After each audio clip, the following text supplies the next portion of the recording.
सतगुरुदेव की जय।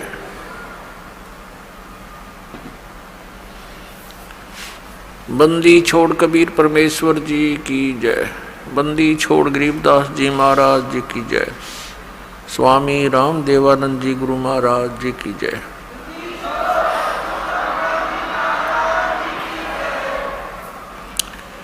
गरीब नमो नमो सतपुरुष को नमस्कार। गुरु की नहीं सुर नर मुनि जन साधुआं संतों सर्वसदी नहीं।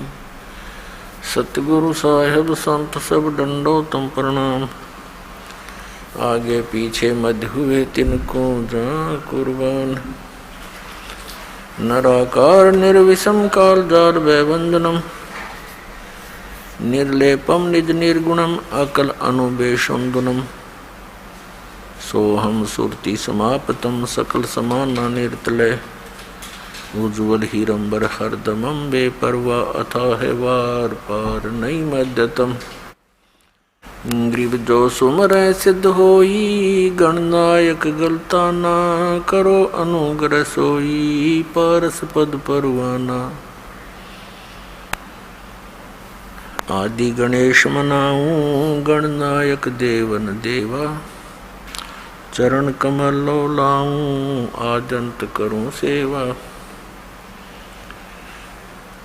परम शक्ति संगीतम रिद्धि सिद्धि दाता सोई। अवगत गुण अतीतम सतपुरुष निर्मोही। जगदम्बा जगदीशम मंगल रूप मुरारी। तन मन अर्पों शीसम भक्ति मुक्ति भंडारी। सुर नर मुनि जन ध्यावे ब्रह्मा विष्णु महेशा। शेष शेष मुख गावे पूजय आदि गणेशा। इंद्र कुबेर सरीखा वरुण धर्म राय धावे। समर्थ जीवन जी का मन इच्छा फल पावे। 33 कोटि आधारा दावे शेष 88। उत्तर बहु जल पारा कट है यम की फांसी। 33 कोटि अदारा दावे शेष 88। उत्तर बहु जल पारा कट है यम की फांसी। कर जोरों विनती करूं धरों चरण पर शीसे। गुरु जी राम देवानंद जी महाराज ने दियो नाम बख्शीश। कोटि कोटि सिजदा करूं कोटि कोटि प्रणाम। चरण कमल में राखियो मैं बंदी जाम गुलाम। कुत्ता हूँ गुरुदेव का रामपाल दास का नाम। गले प्रेम की जेवड़ी जा खेचो वहाँ जाऊं मैं। तो करो तो बावड़ू दूर दूर करो तो जाऊं। जो रखो तो ही रहूं। जो देवो सुख जय इब के सतगुरु मिले। सब दुख आँखों रोए। चरणों ऊपर शीस धरूं कहूँ जो केड़ी हो। कबीर गुरु जी मिलेंगे पूछेंगे कुशलात। आदि अंत की सब कहूँ अपने दिल की बात। गुरु जी तुम ना भूलियो चाहे लाख लोग मिल जाही। हम जैसे तुमको बहुत हैं तुम जैसे हमको नहीं। तुमरे विसारे क्या बने मैं किसकी शरण में जाऊं। शिव ब्रंच मुनि नारदा तिनके हृदय न समाओ। ब्रह्म पिता परमात्मा पूर्ण ब्रह्म सारी सृष्टि के रचनहार कुल मालिक कबीर परमेश्वर जी की असीम कृपा से आप जी सत्संग सुनने के लिए उपस्थित हुए। भक्ति मुक्ति के दाता सतगुरु ये भटकत प्राण फिरंदा, उस साहिब के हुक्म बिना नहीं तरवर पात हिलंदा। उस परमेश्वर की असीम कृपा से, उस तत्ब्रह्म की रजा से आप जी यहाँ पहुँच पाए हो। पुण्यात्माओं, सत्संग में आने से हमें ये ज्ञान होता है कि मानव शरीर हमें किस लिए प्राप्त हुआ था। जब तक हम महापुरुषों के विचार नहीं सुनते, सत्संग नहीं सुनते, तब तक हम अपने उसी कर्म को, उन्हीं क्रियाओं को जो हमारे पूर्वज करते हुए आए हैं, उन्हीं को हम सत्य मानते थे। संतानों उत्पत्ति, उनकी परवरिश करना, उनके विवाह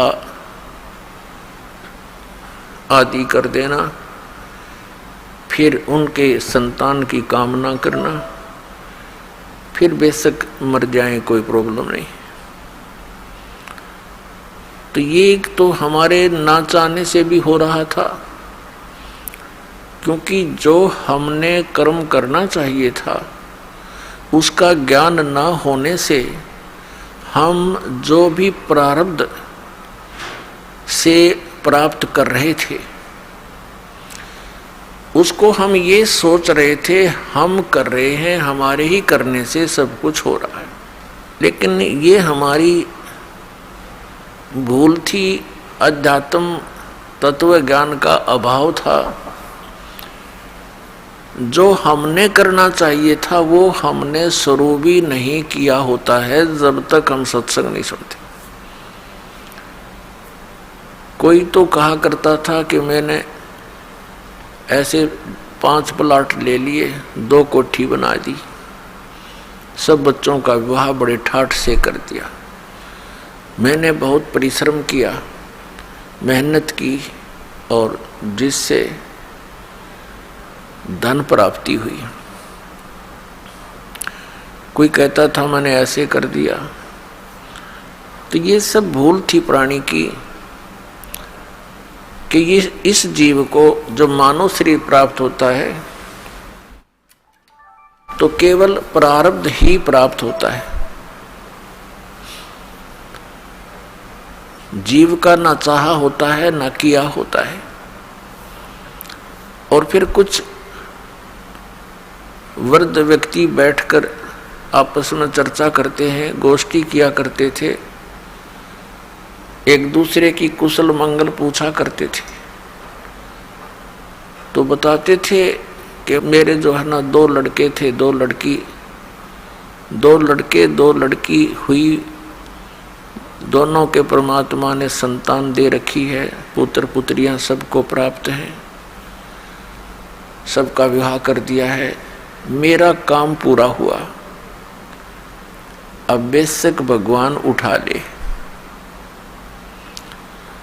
अब इतना ही ज्ञान था उन भोली आत्माओं को कि बस काम पूरा हो गया, संतानों उत्पत्ति, उनकी परवरिश, विवाह, फिर उनका भगवान ने संतान दे दी, बस अब हमारा काम पूरा हुआ। तो पुण्यात्माओं, जो हमारा काम था वो तो हमने शुरू भी नहीं किया, और जो हमने किया वो होना ही था। जिसको हम ये सोचते हैं कि हमने किया वो तो आपको प्राप्त ही होना था। जैसे विवाह के पश्चात परिवार का भी और साथ में जिन बच्चों का विवाह हुआ है उनका एक ही मनोरथ होता है कि भगवान पुत्र दे, क्योंकि हमने अज्ञानता के कारण पुत्र और पुत्री में बहुत भेद मान रखा था। इसका कारण हमारा अध्यात्म ज्ञान ही था। लेकिन पुत्र और पुत्री में कभी भी हमारे मन में स्वप्न में भी ये नहीं आना चाहिए कि कोई अंतर है। एक ही मिट्टी के खिलौने हैं, एक ही जैसे विचार हैं, और हमारी ममता भी बच्चों में एक ही जैसी होनी चाहिए। विचार हमारे उच्च होने चाहिए, परमात्मा जो दे उसमें संतुष्टि होनी चाहिए। अध्यात्म ज्ञान न होने से हम 90% दुखी रहते हैं। अब जैसे प्रत्येक व्यक्ति का यही उद्देश्य और आशा होता है कि पुत्र हो, लेकिन पुत्री होगी। फिर ये सोचा कि भगवान अब के तो पुत्र दे, दूसरी भी पुत्री होगी, बेटी होगी। तीसरी की तो पूरी कामना थी कि तीसरा पुत्र हो ही हो, वो भी पुत्री होगी, चौथी भी पुत्री होगी और पांचवी भी होगी। अपने आत्मा ना तो हमारा किया हुआ, ना हमारा चाहा हुआ, वही हुआ जो होना था। हमने जो करना था उसका ज्ञान होता है सत्संग से। सत्संग हमें सुनने को मिला नहीं। हम आजीवन एक पेट के निर्वाह की व्यवस्था में ही सारा जीवन व्यर्थ कर कर चले जाते रहे। यदि कभी किसी को प्रेरणा होती भगवान की भक्ति की तो गांव गांव में नरे बैठे हैं ये मिसगाइड करने वाले संत। कोई किसी ने मंदिरों तक सीमित कर दिया, किसी ने समाध तक सीमित कर दिया, किसी ने मस्जिद तक, किसी ने गुरुद्वारे तक सीमित कर दिया। जो क्रिया हमें करनी चाहिए थी वो हमारे सद्ग्रंथ, हमारे महापुरुष बताते हैं, उनकी अमरवाणी बताती है। उसके आधार से हमने करना चाहिए था। वो ज्ञान हमें प्राप्त नहीं हो सका क्योंकि हम अशिक्षित थे। और सभी सद्ग्रंथ जो थे वो लिपिबद्ध थे, कोई किसी लैंग्वेज में, कोई किसी लैंग्वेज में, और जनसाधारण किसी भी लैंग्वेज से परिचित नहीं था। जैसे पवित्र चारों वेद, पवित्र श्रीमद् भगवत गीता और पवित्र पुराण, ये सभी संस्कृत भाषा में लिपिबद्ध थे। और जनसाधारण संस्कृत भाषा को नहीं पढ़ता था, उनको अधिकार भी नहीं था पढ़ने का। केवल एक ब्राह्मण वर्ग ही संस्कृत पढ़ने का अधिकारी था और बाकी जनता ये सिरदर्द भी मोल लेना नहीं चाहते थे कि भी ये ठीक है, महापुरुष हैं, संस्कृत पढ़ते हैं, वेदों गीता और पुराणों को इन्होंने पढ़ा है, जाना है, और ये हमें जो बता रहे हैं वो सही है क्योंकि ये संस्कृत के ज्ञाता है। तो अन्य समाज को, भगत समाज को कोई ऑब्जेक्शन हुआ नहीं और ये दृढ़ होता चला गया कि ये जो ज्ञान देते हैं वो ठीक है। और जितने भी संत महात्मा थे पहले वो सभी एक ही ज्ञान देते थे कि श्री ब्रह्मा, श्री विष्णु, श्री शिव जी ये अजरो अमर हैं, सर्वेश्वर हैं, महेश्वर हैं, मृत्युंजय कालज्य, इनकी उपमा किया करते थे। और इन्हीं की पूजा यानी श्री विष्णु जी और श्री शिव जी की पूजा और साथ में फिर मृत्यु के उपरांत सब क्रियाएं, जैसे 13वीं वर्षोद्धी वर्षी 17वीं जैसे भी करवाते थे, फिर उनके श्राद्ध, अस्थियों को उठाकर गंगा में प्रवाह आदि सब क्रियाएं हमसे कराते रहे। तो हमारी एक परंपरा सी बन गई और विदाउट ऑब्जेक्शन बन गई क्योंकि सभी यही क्रियाएं हम कर रहे थे। और सभी महापुरुष जो भी प्रवचन करता थे, सत्संग किया करते थे, इन्हीं की, सुदामा और श्री कृष्ण जी की, श्री राम और भीलनी की, और रावण के वध की, कंस के वध की, ये कथाएं हमें सुनाया करते थे और हम सुनते रहते थे अच्छा लगता था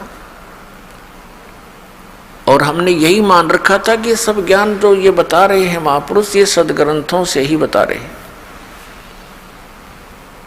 और हरे कृष्ण राम राम हरे हरे ओम नमः शिवाय आदि ओम भगवते वासुदेव नमः, इस तरह के ये मंत्र हमसे जाप कराया करते थे। कुछ एक व्यक्ति थे वो ये कहते थे केवल एक ओम नाम का जाप करना चाहिए और मंत्र नहीं जपने चाहिए।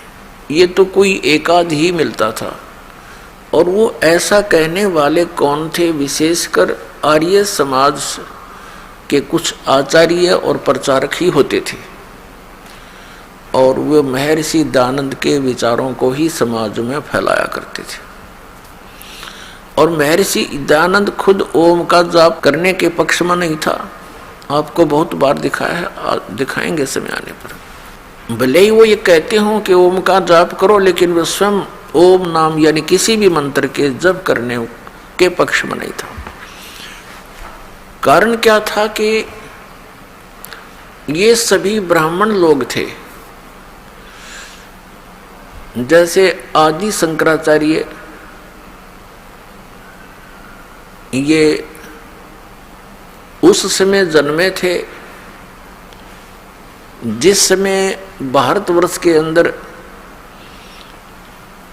बुद्ध धर्म की जो है अत्यधिक प्रचार हो रहा था बुद्ध धर्म का और बहुत शीघ्रता से फैल रहा था। उस समय आदि शंकराचार्य जी का जन्म हुआ ईसा मसीह जी से 508 वर्ष पूर्व।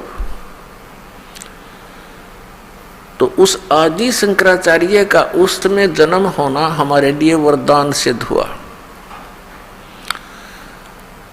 क्योंकि यदि बुद्ध धर्म भारतवर्ष में फैल जाता तो पूरा भारतवर्ष नास्तिक हो जाता। जैसे बुद्ध धर्म फैला चीन में, आज देख रहे हैं कि चीन में कोई राम नाम परमात्मा को याद करने वाला प्राणी शायद ही कोई हो। इसका कारण क्या रहा कि ये महापुरुष जैसे महात्मा बुद्ध थे,